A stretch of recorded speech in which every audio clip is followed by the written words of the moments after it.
Hello दोस्तों, कैसे हो आप सब। आशा करता हूँ बहुत ही बढ़िया होंगे और आपकी तैयारी बहुत ही अच्छी चल रही होगी, शानदार चल रही होगी और जबरदस्त तरीके से चल रही होगी।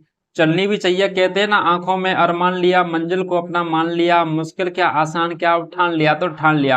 अब ठान लिया है कि 2024 में जून के अंतर्गत बीएसटीसी के पेपर के अंतर्गत एक बेहतरीन नंबर लेकर के आएंगे। अब ठान लिया है कि प्रैक्टिस पे प्रैक्टिस करेंगे। कहते हैं ना, युद्ध भूमि में युद्ध हो उससे पहले मन भूमि में खेला जाता है। और जून की 31 तारीख 30 तारीख के टाइम में जो एग्जाम रहने वाला है उसके लिए आपको क्या है, प्रैक्टिस पे प्रैक्टिस करना है। और आपको लगातार तरीके से क्लास पे क्लास लेते रहना है और प्रीवियस ईयर क्वेश्चनों को सोल्व तो करना ही करना है, क्योंकि आपको जिससे क्या अनुमान लग सके कि किस प्रकार का पेपर बनने वाला है, किस प्रकार से क्वेश्चन पूछने वाले हैं और कहां से और किस चैप्टर से कितने क्वेश्चन आने वाले हैं। ठीक है, इसलिए हम लेकर के आए हैं आज 2010 के पेपर की जो हम सॉल्व करवा रहे थे उसके अंतर्गत हिंदी सब्जेक्ट का जो सॉल्यूशन लेकर के आए हैं। प्रीवियस ईयर के अंतर्गत जो हिंदी सब्जेक्ट थी उसके अंतर्गत से जो क्वेश्चन पूछे गए तो किस प्रकार से और क्या क्वेश्चन रहने वाले हैं उनको हम डिस्कस करेंगे। चलिए दोस्तों, आज का हम सेशन स्टार्ट करते हैं। चलिए दोस्तों, ये रहने वाला है पार्ट बी और हिंदी भाषा। तो हिंदी सब्जेक्ट के अंतर्गत से हमारा पहला क्वेश्चन आया था 2010 के अंतर्गत। वो रहने वाला है क्या कि लक्ष्मी का जो समानार्थी शब्द है वो कौन सा है। लक्ष्मी का समानार्थी शब्द पूछा हमसे। तो लक्ष्मी का समानार्थी शब्द की बात करें तो ऑप्शन में पहले नंबर दे रखा तनु, भारती, रमा, अबला। तो इसका आंसर क्या रहने वाला है। तो इसका आंसर हो जाएगा अपन का कौन सा, ऑप्शन नंबर सी, रमा। क्या रहने वाला है, लक्ष्मी का समानार्थी शब्द पर्यायवाची शब्द पूछ रहा है आपसे, तो वो रहने वाला है रमा। नेक्स्ट क्वेश्चन की बात करें कि शुष्क का विलोम शब्द, शुष्क होता है उसका विलोम शब्द क्या रहने वाला है। तो शुष्क का मतलब होता है, जैसे अपन राजस्थान की जलवायु पढ़ोगे तो जैसे पश्चिम मरुस्थल है, पश्चिम मरुस्थल के अंदर का जो जलवायु की बात करते हैं अपन, तब वो उधर क्या है, रेगिस्तान है, उधर वर्षा नहीं होती है और उधर क्या गर्म गर्म हवाएं चलती रहती है। और वर्षा की मात्रा वहां पे कम होती है, गर्म हवाएं चलती हैं, लू चलती है उधर साइड में, इसलिए बोलते हैं शुष्क। ठीक है, और तो उसका विलोम शब्द क्या हो जाएगा, जहां वर्षा होती है और जहां वर्षा होती है तो वहां ठंडी हवा चलेंगे, तो वहां क्या हो जाएगा, आर्द्र। क्या रहने वाली है, आर्द्र जलवायु रहने वाली है। तो ऑप्शन शुष्क का विलोम शब्द हो जाएगा आर्द्र। नेक्स्ट बात करें, जिसका मन एवं ध्यान दूसरी तरफ हो उसे कहते हैं। तो जिसका मन और ध्यान दूसरी तरफ होता है उसे क्या कहते हैं। तो उसे कहते हैं अपन क्या, तो वो हो जाएगा अपन का अन्मनस्क। क्या हो जाएगा, अन्मनस्क रहने वाला है। जिसका मन और ध्यान दूसरी तरफ हो, मतलब हमारी साइड में ना होकर के उसका ध्यान है दूसरी साइड में है, मन भी दूसरी और जगह चल रहा है, तो उसे बोलते हैं अपन अन्यमनस्क। ठीक है, नेक्स्ट क्वेश्चन हो जाएगा, जो जो पूरी तरह से बर्बाद हो गया हो उसे क्या कहते हैं। तो पूरी तरह से जो बर्बाद हो गया है उसे बोलते हैं अपन क्या, तो पंचानन नहीं, उर्वरा नहीं, खंडित नहीं, तो बोलते हैं ध्वस्त। क्या बोलते हैं, ध्वस्त, मतलब पूरी तरह बर्बाद हो चुका, ध्वस्त हो चुका है। तो ये हो जाएगा अपन का ऑप्शन नंबर सी, ध्वस्त। नेक्स्ट क्वेश्चन की बात करें, नेक्स्ट हो जाएगा गज भरा की छाती होना। क्या हो जाएगा, गज भर की छाती होना। तो गज भर की जो छाती होने का जो अर्थ पूछ रहा हूं आपसे, तो गज भर की छाती होना यह अर्थ है, यह क्या रहने वाला है इसका अर्थ है। तो वो हो जाएगा अपन का गौरव से भर जाना। क्या हो जाएगा, गज भर की छाती होना मतलब गौरव होना, सम्मान पूर्वक कार्य को, यदि कोई अपन अच्छा कार्य करते हैं आप, यदि जैसे बीएसटीसी के एग्जाम दोगे, अच्छे नंबरों से पास होंगे, अच्छा कॉलेज मिलेगा आपके लिए, तो आपके क्या है, घर वालों के क्या है, गज भर छाती हो जाएगी, मतलब गौरव से फूल जाएगा आपका सीना घर वालों का, क्योंकि क्या है, आपका सिलेक्शन हो जाएगा, उनको खुशी होने वाली है। ठीक है, तो आपका हो जाएगा ऑप्शन नंबर ए, गौरव से भर जाना। ठीक है, नेक्स्ट क्वेश्चन की बात करें, अनेक शब्द में कौन सा उपसर्ग है। अन एक, तो अन प्लस एक, तो अन प्लस एक रहने वाला है, तो इसमें कौन सा उपसर्ग की बात करेगा। तो उपसर्ग वो रहने वाला है अन। कौन सा उपसर्ग हो जाएगा, वो हो जाएगा अन। उपसर्ग हैं जो शब्द के पहले लगते हैं वो उपसर्ग कहलाते हैं, जो शब्द के पीछे लगते हैं जो क्या कहलाते हैं, प्रत्यय कहलाते हैं। ठीक है, तो आपको याद रखना है, पहले लगता है वो उपसर्ग, पीछे लगता है वो प्रत्यय कहलाता है। नेक्स्ट क्वेश्चन हो जाएगा आयात। तो आयात में निर उपसर्ग लगाने से बनेगा। तो नेक्स्ट क्वेश्चन क्या है, आयात में निर उपसर्ग लगाने से क्या बनने वाला है। तो आयात में निरुपसन बनने से बन जाएगा निर्यात। आयात का मतलब विलोम शब्द ही पूछ ले तो भी निर्यात हो जाएगा, और निरुपसन लगाने से क्या बन जाएगा, निर्यात बन जाएगा। तो ऑप्शन नंबर बी हो जाएगा राइट आंसर। नेक्स्ट क्वेश्चन की बात करें, अमानवीयता शब्द में कौन सा प्रत्यय है। तो हमने बताया था कि उपसर्ग में पहले लगता है और प्रत्यय के अंतर्गत बाद में लगता है। तो प्रत्यय में अपन देखेंगे अमानवीयता, तो मानवीयता और अमानवीयता ये तो क्या है, विलोम शब्द। लेकिन अमानवीयता तो आपको अलग लग रहा होगा, तावर्ड बोलने में अलग सा लग रहा है। तो आपको ऑप्शन की बात करें तो ऑप्शन क्या हो जाएगा, ए, निय, इत और ता। तो इसके अनुसार अपन का राइट आंसर हो जाएगा ता। तो उपसर्ग कौन सा लग रहा है इसके अंतर्गत, क्या लग जाएगा, प्रत्यय। प्रत्यय पूछ रहा है तो प्रत्यय कौन सा लग रहा है इसके अंतर्गत, तो ता हो जाएगा। ठीक है, नेक्स्ट क्वेश्चन की बात करें तो नेक्स्ट क्वेश्चन हो जाएगा अपन का कौन सा वाला, तो वो हो जाएगा अपन का इत प्रत्यय में कौन सा शब्द बनेगा। इत प्रत्यय को जोड़ने पर कौन सा शब्द बनेगा, किस शब्द के अंतर्गत इत प्रत्यय का क्या हुआ, इस्तेमाल हुआ है, ये आपसे पूछ रहा है।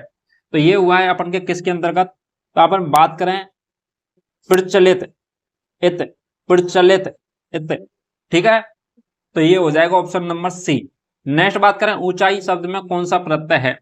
तो ऊंचाई शब्द में कौन सा प्रत्यय पूछ रहे हैं आपसे, क्या पूछ रहा है, प्रत्यय पूछ रहा है। और प्रत्यय क्या है, पीछे की साइड में जुड़ता है, और पीछे की साइड में प्रत्यय जुड़ता है तो वो हो जाएगा ऊंचाई के अंतर्गत, तो वो रहने वाला अपन के आई।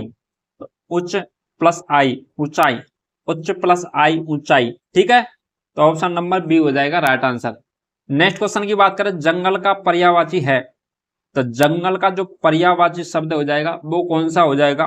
आप बात करेंगे, जंगल होता है जहाँ पेड़ पौधे पक्षी होते हैं, पशु होते हैं, तो उसे जंगल क्यों कहते हैं, पेड़ पौधे का घना आबादी वाला क्षेत्र होता है, जंगल कहलाता है।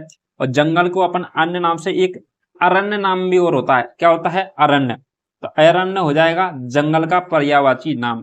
ठीक है, नेक्स्ट हो जाएगा अपन का अग्नि का पर्यायवाची है। तो अग्नि आग होती है, आग और अग्नि, इसका जो पर्यायवाची शब्द है वह कौन रहने वाला है। तो आप नाम सुना होगा, सुगंधा नहीं, मंदाग्नि नहीं, कन्या नहीं, तो क्या रहने वाला है, वो रहने वाला है पावक। तो अग्नि का पर्यायवाची कौन सा रहने वाला है, पावक रहने वाला है। नेक्स्ट क्वेश्चन की बात करें तो नेक्स्ट क्वेश्चन हो जाएगा अपन का उपयुक्त का विलोम है। तो जो क्वेश्चन दे रखे हैं इसका विलोम है, यह क्या रहने वाला है, उपयुक्त का विलोम है, इसको क्या रहने वाला है, तो उपयुक्त का विलोम है वो रहने वाला अपन का कौन सा, तो वो हो जाएगा उत्कर्ष। उपयुक्त का विलोम उत्कर्ष। ठीक है, तो ऑप्शन नंबर, उपयुक्त का विलोम उपसर्ग ना होकर के क्या होगा, निम्नलिखित होगा। ठीक है, सॉरी उसके लिए थोड़ा सा गलती हो गई। तो क्या करना है, उपयुक्त का विलोम है वो क्या रहने वाला है, वो रहने वाला अपन का निम्नलिखित। आपने सुना देखा होगा कि निम्नलिखित में से फलानी चीज को झांटिए, तो उपयुक्त में से। ठीक है, उपयुक्त जो ऊपर चीजें दे रखी हैं इनमें से आपको कुछ चीजें छांटनी है। तो उपयुक्त में से निम्न फलानी चीज को छांटिए। उपयुक्त का मतलब ऊपर दी गई है, और निम्नलिखित में से जो नीचे दी गई हैं। ठीक है, इस प्रकार से इसका अर्थ है। नेक्स्ट क्वेश्चन हो जाएगा मूक। मूक शब्द का विलोम है। तो मूक यानी होता है गूंगा, होता है ना जो बोल नहीं सकता, उसे बोलते हैं मूक। तो मूक शब्द का जो विलोम शब्द हो जाएगा वो होनेगा, मूक का अर्थ होता है जो बोल नहीं सकता, गूंगा होता है उसे बोलते हैं मूक। और मूक का विलोम शब्द होगा जो बोलेगा, क्या होगा, वाचाल। तो क्या रहने वाला है, वाचाल। ठीक है, जो ज्यादा बोलता है उसे बोलते हैं वाचाल। नेक्स्ट क्वेश्चन की बात करें, जिसके आने की तिथि निश्चित न हो उसे क्या कहते हैं। तो जिसके आने की तिथि निश्चित ना हो उसे क्या बोलते हैं, तो उसे अविश्वसनीय, अकल्पनीय, अज्ञातवासी ना, इसे बोलते अतिथि। क्या बोलते हैं, अतिथि। जिसकी तिथि क्या हो, निश्चित ना हो, वो हो जाएगी अतिथि। ठीक है, नेक्स्ट क्वेश्चन हो जाएगा स्वर संधि का उदाहरण है। तो स्वर संधि का उदाहरण है, यह क्वेश्चन आपसे पूछा गया है। तो स्वर संधि का उदाहरण कौन सा रहने वाला है, तो वो रहने वाला है परम प्लस अणु। परमाणु का संधि विच्छेद करते हैं तो परम प्लस अणु परमाणु, हरीश प्लस चंद्र। तो हरीश प्लस चंद्र, तो इसको तोड़ते हैं हरीश प्लस चंद्र, और चंद्र को तोड़ते हैं च प्लस इंद्र। क्या जो है, चंद्र प्लस इंद्र है। इसके अलावा जगदीश, जगत प्लस ईश। तो अपन बात की गई है किस संधि की, तो वो हो जाएगी अपन के स्वर संधि की, तो स्वर संधि में ए या ई का इनका उपयोग होता है। तो ये हो जाएगा अपन का कौन सा, परमाणु, परम प्लस अणु। तो स्वर संधि वह होती है जिसके अंतर्गत ए या ए के बाद में ए आ जाए, ई आ जाए, ऊ आ जाए, ये मतलब जिनके अंतर्गत स्वर वर्णों का दोनों साइड में आते हैं उसे बोलते हैं स्वर संधि। लेकिन अपन बात करें परमाणु की, तो परम प्लस अणु, तो परम प्लस अणु, तो परम प्लस अणु के अंतर्गत क्या रहने वाला है, तो ये रहने वाला इधर भी ए और इधर भी ए, और ए प्लस ए बराबर आ हो जाएगा परमाणु। ठीक है, नेक्स्ट क्वेश्चन की बात करें, नेक्स्ट क्वेश्चन हो जाएगा रात दिन में कौन सा समास है। तो रात और जो दिन है इसके अंतर्गत कौन सा समास रहने वाला है, तो रात दिन के अंतर्गत रहने वाला है, वो रहने वाला है द्वंद्व समास। इसको अपन बोलेंगे कैसे, रात और दिन, क्या रहने वाला, द्वंद्व समास, रात और दिन। नेक्स्ट क्वेश्चन हो जाएगा अव्ययी भाव समास का उदाहरण है। तो अव्ययी भाव समास का जो उदाहरण है वो क्या रहने वाला है, तो माखन चोर, माखन को चोरने वाला। आ जन्म मतलब आजन्म यानी होता है मृत्यु तक, मतलब आजन्म जीवन भर। त्रिलोचन यानी तीन, जीवन मतलब आजन्म का मतलब होता है जीवन पर्यंत। ठीक है, त्रिलोचन मतलब तीन जिसकी आंखें होती हैं उसे बोलते हैं त्रिलोचन। इसके अलावा बात करें माता पिता, तो माता और पिता, इस प्रकार से इनके अंदर का समास रहने वाला है। तो अव्ययीभाव समास की बात कर रहा है, तो अव्ययीभाव समास का जो उदाहरण रहने वाला है वो हो जाएगा आ जन्म मतलब जीवन पर्यंत तक। ठीक है, तो ये हो जाएगा अव्ययीभाव समास का उदाहरण। नेक्स्ट बात करें अधखला शब्द में कौन सा उपसर्ग है, तो अधखला शब्द के अंतर्गत कौन सा उपसर्ग पूछ रहा है आपसे। ठीक है, तो उपसर्ग हो जाएगा जो आगे लगता है और प्रत्यय पीछे लगता है, तो उपसर्ग हो जाएगा। अपन अधखला का संधि विच्छेद करके देखते हैं, अध प्लस खिला, अध प्लस खिला। ठीक है, तो अध हो जाएगा, इसका क्या रहने वाला है, अध। नेक्स्ट बात करें तो वो रहने वाला मृत्युंजय शब्द में कौन सा समास है, मृत्युंजय। तो मृत्युंजय में कौन सा समास हो जाएगा, जो मृत्यु को भी जीत चुका है, मतलब जिसने मृत्यु को भी जीत लिया उसे बोलते हैं मृत्युंजय। तो शब्द में कौन सा समास रहने वाला है मृत्युंजय शब्द में, तो वो रहने वाला है बहुब्री। क्या रहने वाला है, बहुब्री रहने वाला है मृत्युंजय में। निम्नलिखित में से नेक्स्ट बात करें, निम्नलिखित में से क्या है, जो ये नेक्स्ट क्वेश्चन है वो हो जाएगा अपन का निसंदेह। क्या हो जाएगा, निसंदेह का संधि विच्छेद होता है। तो निसंदेह का संधि विच्छेद हो जाएगा, वो रहने वाला अपन का नी विसर्ग प्लस संदेह। क्या रहने वाला है, नी विसर्ग प्लस संदेह। आधा से आ जाए तो उसे अपन किस में तोड़ देते हैं, तो वो उसे अपन क्या बोलते हैं, इसको विसर्ग में तोड़ देते हैं। ठीक है, तो नी विसर्ग प्लस संदेह। नेक्स्ट क्वेश्चन की बात करें तो अर्धविराम चिन्ह होता है, तो अर्धविराम चिन्ह होता है वो किस प्रकार का होता है, तो अर्धविराम का चिन्ह होता है ऑप्शन नंबर ए इस प्रकार का रहने वाला है। इसको आपको दिखा दूं, एक तो होते हैं ऊपर बिंदी और नीचे की साइड में ये कोमासा होता है। ठीक है, तो इसे बोलते हैं अपन अर्धविराम का चिन्ह। नेक्स्ट बात करें शस्त्र का प्रयोग होता है, तो शस्त्र होता है उसका प्रयोग होता है। तो शस्त्र एक तो होता है फेंक कर चलाने जाने वाला यंत्र, एक होता है हाथ में पकड़ करके चलाया जाने वाला यंत्र। ठीक है, तो इस प्रकार से आपसे पूछा कि शस्त्र होता है वो किस प्रकार से प्रयोग में किया जाता है, तो शस्त्र प्रयोग हाथ में लेकर और फेंक कर चलाए जाने वाले हथियारों के लिए। ठीक है, पहला ऑप्शन। नेक्स्ट ऑप्शन हो जाएगा तो हाथ में लेकर चलाए जाने वाला हथियारों के लिए, तो हाथ में लेकर चलाए जाने वाला हथियारों के लिए ये सही हो जाएगा।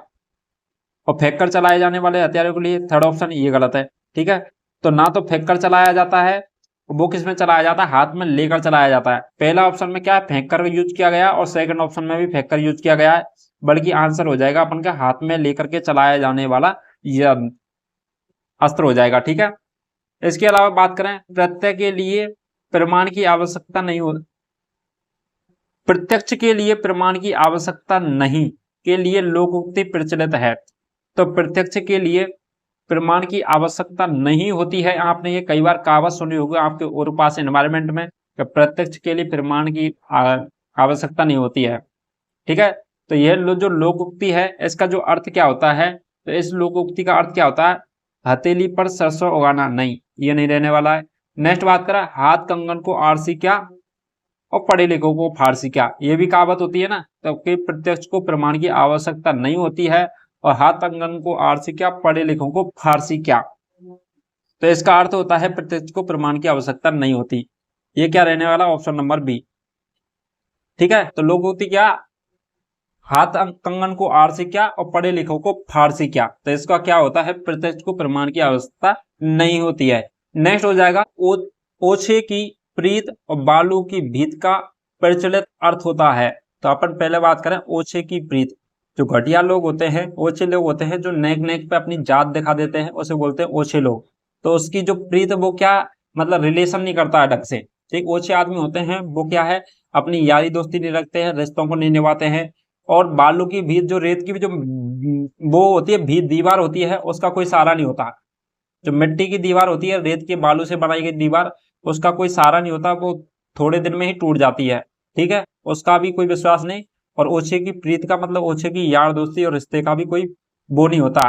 ठीक है, तो इसका जो प्रचलित अर्थ हो जाएगा इसका, तो वो क्या रहने वाला है, तो वो रहने वाला है इसका अर्थ वो हो जाएगा, तुच्छ व्यक्ति के सामने मित्रता नहीं निभा सकती। ठीक है, तो तुच्छ व्यक्ति के साथ मित्रता नहीं निभा सकते हैं, वो क्या होते हैं, ऊंचे व्यक्ति होते हैं। और बालू की भीत वाले मतलब जो क्या लंबे समय तक साथ नहीं देती है।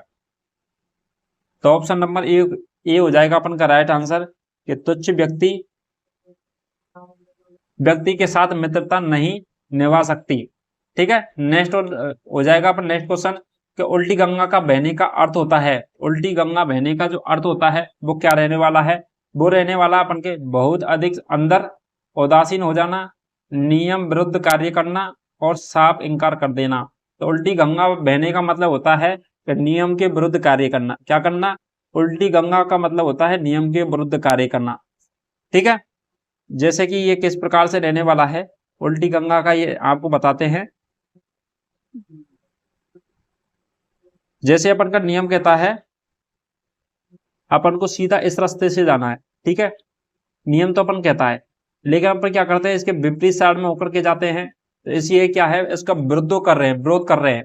तो उल्टी गंगा, गंगा तो बहनी चाहिए इस साइड में, लेकिन बह इस साइड में रही है। तो ये क्या है, नियमों के विरुद्ध कार्य करना हो जाएगा इसका अर्थ। नेक्स्ट क्वेश्चन की बात करें, तो कौन सा शब्द शुद्ध है, तो कौन सा शब्द है वो क्या है, शुद्ध है। तो द्वंद द्वंद द्वंद द्वंद द्वंद लिख रहा है, तो शब्द कौन सा शुद्ध हो जाएगा। तो अपन बात करें शब्द शुद्ध की, तो ये रहने वाला अपन का कौन सा, द्वंद, ये वाला द्वंद। ठीक है, तो ऑप्शन नंबर बी हो जाएगा राइट आंसर, कौन सा, द्वंद। आपको क्लियर दिख रहा होगा, आपको क्या क्लियर करके वीडियो को तभी देखना ताकि आपको क्या ये पीडीएफ में थोड़ी सी क्या धुंधला दिख रहा है, तो आपको इजी तरीके से देखने में आ जाए। नेक्स्ट क्वेश्चन हो जाएगा कि कौन सा वाक्य शुद्ध है। अब शुद्ध वाक्य छांटना है, इनमें से जो चार ऑप्शन दे रखे, तो पहला दे रखा है, क्यों नहीं सुन रहे हो, बहरे हो क्या। ठीक है, तो एक बार इसमें क्या है, एक बार तो यहाँ पर और एक यहाँ पर क्या लगाया है, स्टॉप लगाया है। ठीक है, नेक्स्ट वाक्य है, क्या बहरे हो, कॉमा, सुन क्यों नहीं रहे, क्या बहरे हो, सुन क्यों नहीं रहे। ठीक है, यहाँ पर क्या प्रश्नवाचक चिन्ह का उपयोग किया गया है। नेक्स्ट हो जाएगा, सुन क्यों नहीं रहे, कॉमा, बहरे हो क्या। ठीक है, तो एक यहाँ पर प्रश्नवाचक चिन्ह है, और बहरे हो सुन क्यों नहीं रहे। आप सेंटेंस को देखोगे तो आप सुनोगे, इसको देखोगे तो आपने देखा होगा कि सुन क्यों नहीं रहे, बहरे हो क्या। आपको अर्थ सुन रहे होंगे तो इसका अच्छा लग रहा होगा, मतलब सुन के ऐसा लग रहा होगा सही क्वेश्चन सा है। तो सुन क्यों नहीं रहे, बहरे हो क्या, तो आपका ऑप्शन नंबर सी हो जाएगा राइट आंसर, सुन क्यों नहीं रहे, बहरे हो क्या। ठीक है, तो ये आपका राइट आंसर हो जाएगा इस क्वेश्चन का, सुन क्यों नहीं रहे, बहरे हो क्या। ठीक है, नेक्स्ट क्वेश्चन हो जाएगा, दीक्षांत का संधि विच्छेद है, दीक्षांत, तो दीक्षांत का संधि विच्छेद है वो क्या रहने वाला है, तो वो रहने वाला है दीक्षा प्लस अंत, दीक्षांत, दीक्षा प्लस अंत। तो दीक्षा, छह यहाँ पे जैसे छह छाते का उपयोग किया गया है, यहाँ पे छह छाते का छा, यहाँ पे भी छह छाते का छा, तो छह छाता तो कहीं पे आएगा नहीं, इसलिए अपन क्या रहा दीक्षा प्लस अनंत, तो ये क्या अनंत दे रखा है, तो अपन को ऑप्शन नंबर बी हो जाएगा राइट आंसर, दीक्षा प्लस अंत, दीक्षांत। ठीक है, नेक्स्ट क्वेश्चन की बात करें, कौन सा शब्द शुद्ध है, तो शब्द शुद्ध छाटना अपन को, तो आपने सौहार्द्र, तो सौहार्द्र लिख रखा है, ये भी सौहार्द्र, यह भी सौहार्द्र, तो अपन को शब्द शुद्ध छाटना है इसके अंतर्गत से। तो शब्द शुद्ध होता है, ये होता है सौहार्द्र। ठीक है, तो ये रहने वाला है सौहार्द।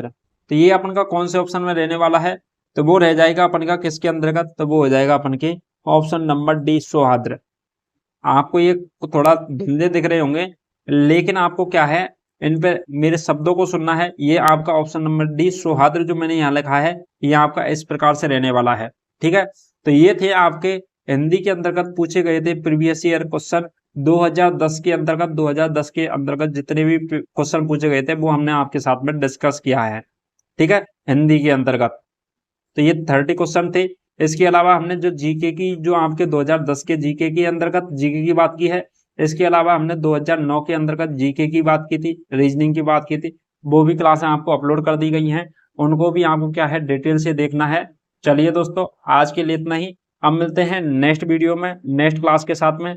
तब तक के लिए जिन बच्चों ने पिछली वीडियो नहीं देखी तो वीडियो जरूर देखिए और चैनल को सब्सक्राइब कीजिए, वीडियो को लाइक कीजिए और कमेंट करके जरूर बताइए कि आपको किस क्लास पर किस टॉपिक के बारे में और डिटेल से पढ़ना है।